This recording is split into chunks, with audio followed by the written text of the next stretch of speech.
I think for a lot of industries, particularly public-facing industries, let's say live music as an example, they they had such a substantial impact from COVID-19, and I think it hit them, took them so much by surprise by not anticipating that anything could go wrong, by not doing Yeah. scenario analysis of, hey, what happens if our income really takes a big hit because suddenly people can't come to our venue. By not doing that, they they felt the impact hard, and I think there was some luck in terms of government being able to help quite a lot of these businesses, but it didn't work for everybody, particularly if they were a young, new business. And so I think doing that risk management, thinking about not just a COVID-19 scenario, but, what happens if there's a cost of living crisis and suddenly,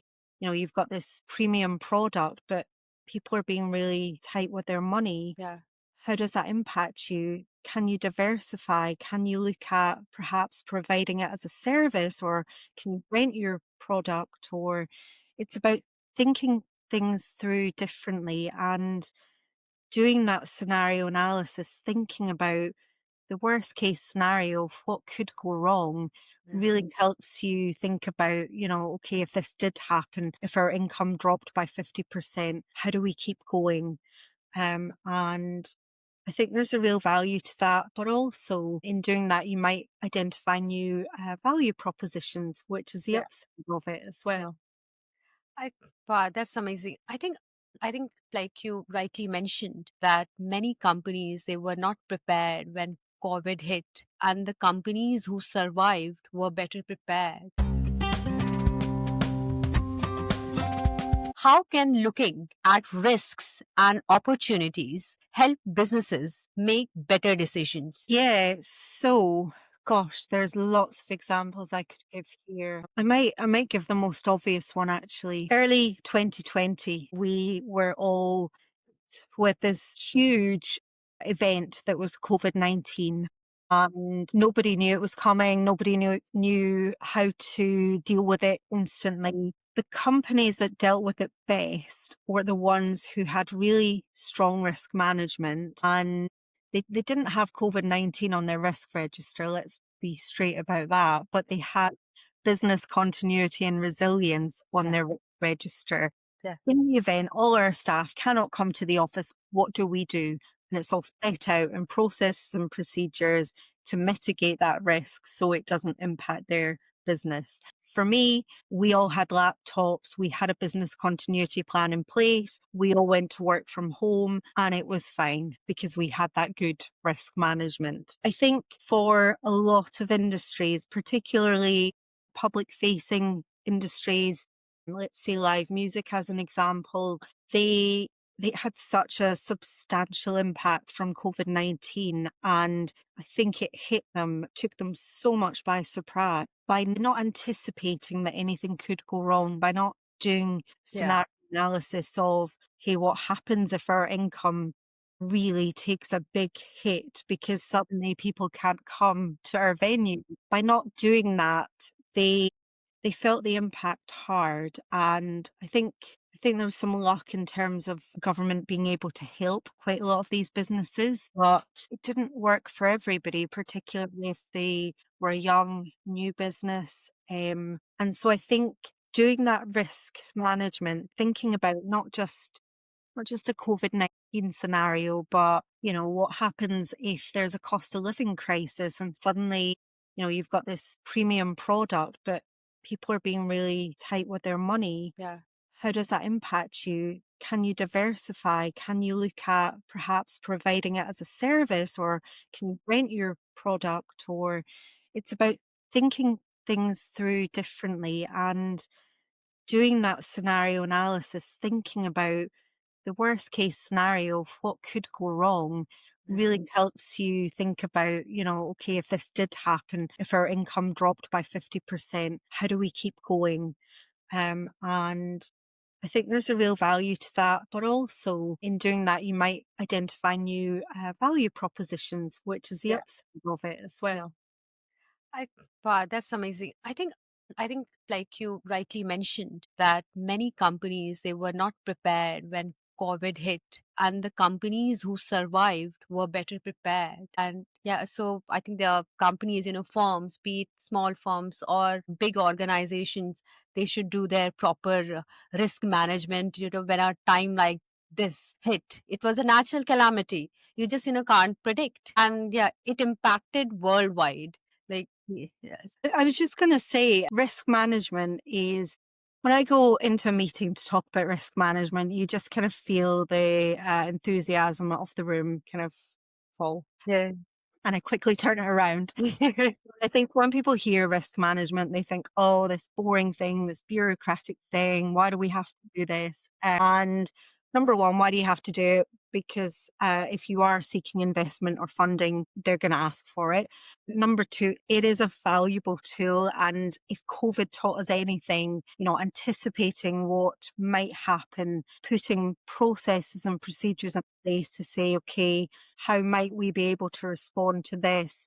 Yeah, It really yeah, pays the dividend. And what I would say is in my charity role, I'm so delighted at how much they've incorporated risk management into business as usual, and really seeing the fruits of that labour of being able to think about diversifying income, to think about what happens if this key relationship ceases to continue. It's really made them think about these different yeah, scenarios. yeah, And it also enabled us to, when we were critical discussions about funding and about taking on a massive asset, it showed the other party that we were serious, that we could really run a business. We had the governance, the risk management. We had planned for financial sustainability, not just, short-term thinking. And that's what tipped in our favor, yeah, get that positive yeah, outcome. yeah. So now, I'll move on to my risk and audit segment.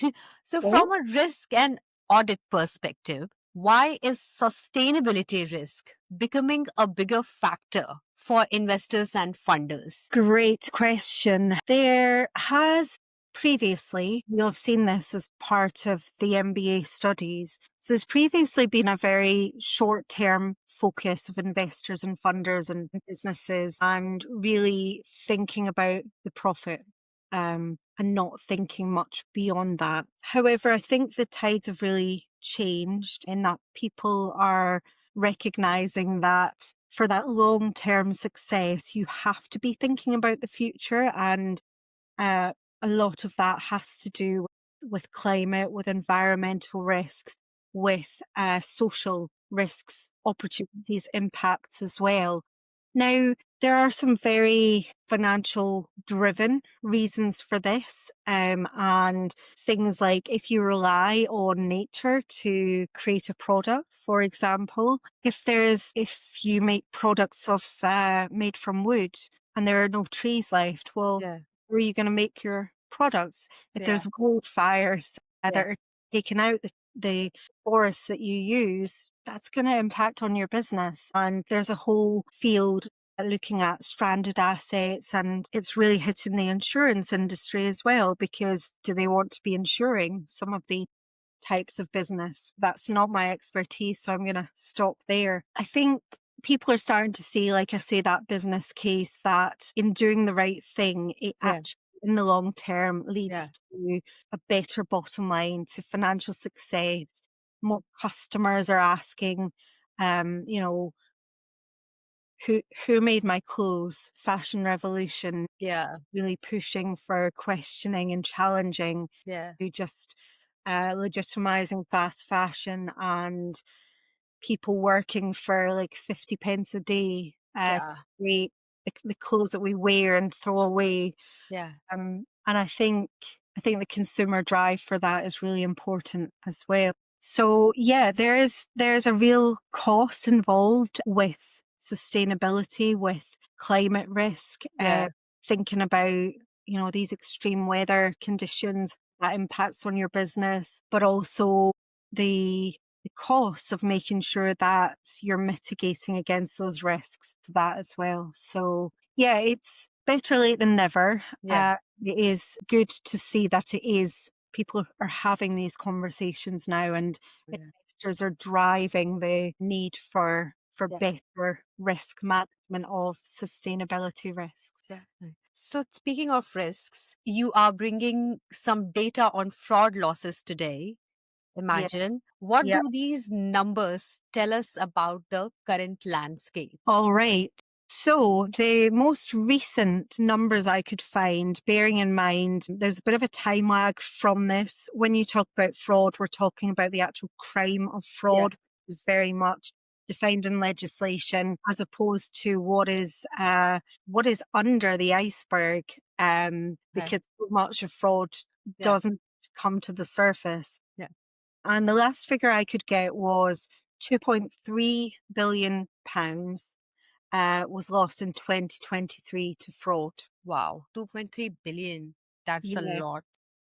And that's across, private sector, that's across public sector. The government are really focused on fighting fraud and individuals as well. And um, I believe the latest data shows that fraud is the biggest crime type that all the police forces are dealing with. Wow. Wow. And you would know better because, again, yeah, yeah, you work in the industry. Yeah. So for us, because we're a very specialist police force, we just look at internal fraud, which, touch wood, thank Wow. goodness, Yeah. hasn't been an issue for us. But that's because we've got the strong financial controls in place and the Yeah. strong management Yeah. to make sure that we prevent rather than trying to deal with the aftermath. Within government, there's a huge push, particularly the big departments. So, HMRC, Department for Work and Pensions, they have huge fraud teams trying to combat individuals trying to misrepresent themselves to profit from the system. And yeah, it's just a huge Huge. topic at the moment. Wow. Wow. But we are trying to combat these issues by employing experts who can basically save us from these frauds. Because, yeah, 2.3 billion, that sounds a lot. It is a lot, and like I say, that's across, and that we know of. So we always talk about fraud as being an iceberg because you only see the very tip Very of it, true. but Yeah. there's a huge amount that never Yeah. gets recorded. And Yeah. the one thing that I feel particularly strongly about is, and I don't want to criticize the world I'm in, Yeah. many frauds, when they're found, they never ever go through the criminal justice system. Yeah. There's Yeah. reasons for that. Yeah. Either too small an amount, it's not in the Yeah. public interest. I get it. Yeah. But many, many years ago, when I investigated an internal fraud, not in my current employer, I really hasten to say it was very much a cut and dry case. The money had gone missing. The employee was given their 3 month notice, given 3 months pay, and told thank you very much. Goodbye. And having investigated the fraud and come to the conclusion that it was a watertight case, the value wasn't high enough to take it to the police. Yeah. And it really frustrated me that this individual was going to go find another job. They hadn't, there was no marker to say that they'd left the organization, Yeah. Yeah. misconduct or anything else, because that incurs high legal costs. And yeah, this individual just would have gone in to another employer and possibly done the same thing. Yeah. So I think there is a little bit of a mindset shift needed in terms of, and this is where sometimes thinking about money isn't always the right solution, because to Yeah. my mind, the costs of actually pursuing a misconduct Yeah. trial case Yeah. would have been the right thing to Right. do. Yeah. Yeah. Yeah. Yeah. Yeah. Yeah. It was Yeah. deemed too Yeah. expensive. This is, this happens across the board. And yeah, I just think there needs to be more to prevent the problem at its source and not let people get away with it. Yeah. Yeah. Sure. Sure. So how do you differentiate between fraud as a crime Mm. and errors that still cost money? Yeah, so look, the easy answer to that is it's all about intention. Intent. So fraud is where somebody deliberately tries to either misrepresent the system, take advantage of their role Yeah, to gain. yeah, Whereas error is just, someone makes a mistake and it's very much unintentional. yeah, Usually people will immediately notice it and say, I've made a mistake, help me fix it. And I think that's really important to do that, because if you do make a mistake and you don't report it, then it raises a question mark yeah, of, well, did you do it intentionally? Because you found out about it and you didn't tell us. So yeah, it's all about that intent, which is really hard to prove. You know, yeah, how do you yeah, Somebody adamantly tells you it was a mistake, I didn't mean to pay my cousin some extra salary. yeah. How do you prove that? How do you prove that? Yeah, And again, that comes back to perhaps why it is so difficult to pursue the criminal justice routes in yeah, relation to yeah, fraud. yeah. So with that in mind, it is better to prevent both error and fraud than have to deal with Deal with. when it happens. So, as you mentioned, that when we talk about fraud or cyber enabled fraud, the justice or rules are still not as strict as they should have been, considering the amount of loss these crimes cause. So, speaking of which, what practical steps can small and medium sized businesses can take to protect themselves? Since these crimes are on rise, what are the steps? Two really easy solutions to this. So one is strong financial control and oversight. So actually things like, if you have a finance team, making sure there's a segregation of duties, we call it. So making sure you've got different people doing different parts of the finance process, so that one person doesn't have all the Oh, power to make a purchase, put it in the bank, etc. Segregate those roles if you can. Making sure there's authorities in place for big volumes of spend. So in pretty much any organization, if payroll is a large yeah, cost, yeah, the finance manager, director inputs it into the bank, the CEO or somebody else goes in, checks it and approves it. So again, you've got that double yeah, authorization, but that double check as well. So that comes back to financial control. The other thing is about awareness, and I think that's really, really key. So after this, I'll give you the link to a resource for small businesses where it's some free cyber security online training. It's through the National Cyber Security Centre and it's excellent. I know time is a luxury, but get all your employees, especially if you're a small business, do the cyber security training, yeah, because you will learn something. You might yeah, think you've got a good grasp of this, but it's really important yeah, to just reinforce the yeah, importance of it.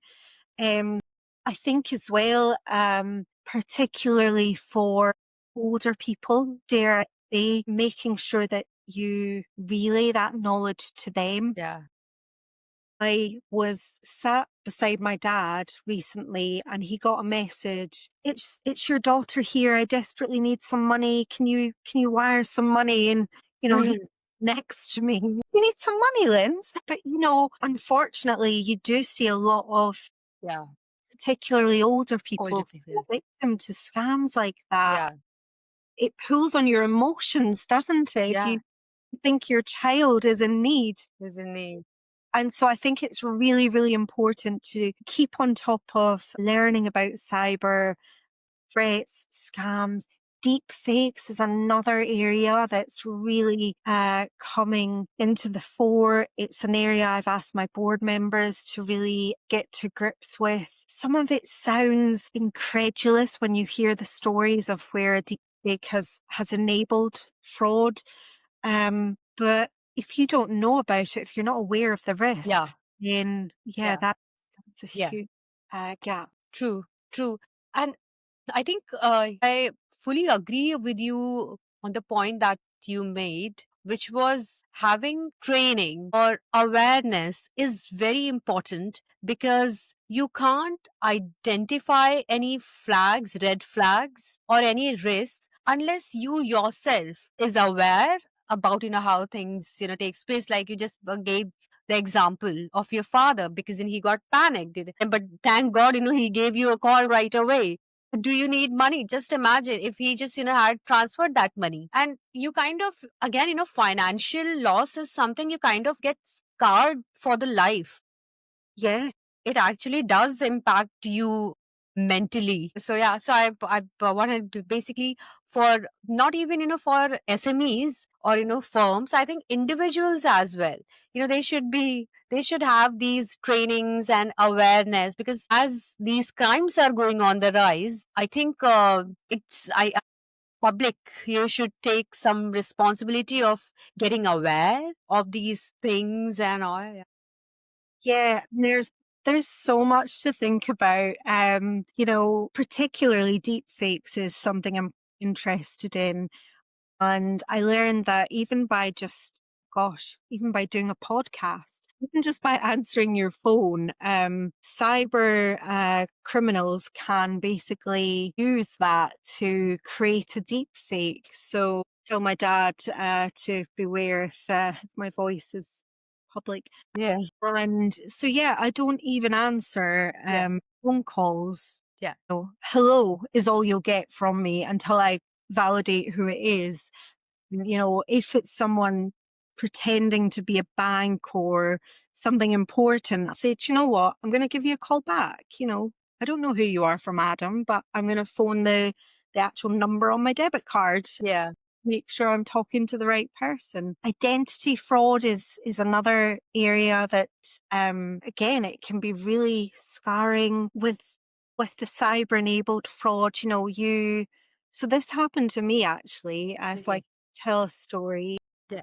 My husband and I were going to India a few years ago. I absolutely adore India. Yeah. Obviously had to get a visa. You pop into Google. I'd Yeah. been to India before, but many Yeah. years ago. So pop into Google, India visa, click the top link, thinking that's the one I needed, put all my details in, paid the fee. Oh, Did it in plenty of time, thank goodness, but I didn't hear anything. And I just thought, this is funny. I'm sure the last time it came, within 48 hours. So I followed up, and then I actually realized it was a scam website, even though it was top of the yeah. Google. So I was like, oh my goodness. I straight away actually went into the branch of the bank and I said, this has happened, help. And they cancelled the card, blocked the transaction, got me a new card for going on holiday. Whew. Yeah. And yeah, I got my visa the right way. But I think Yeah. I'm quite a savvy person. And even Yeah. I have Yeah. made mistakes. Yeah. It's a minefield. Yeah. Yeah. Those crimes are actually very popular. Uh, yeah. And the thing is, those URLs, the links, they are so similar. It is very easy for you to basically get confused and give all your money because you're thinking, okay, this is a reliable site. Yeah. And yeah, so, okay, I hope you haven't lost much of the money in that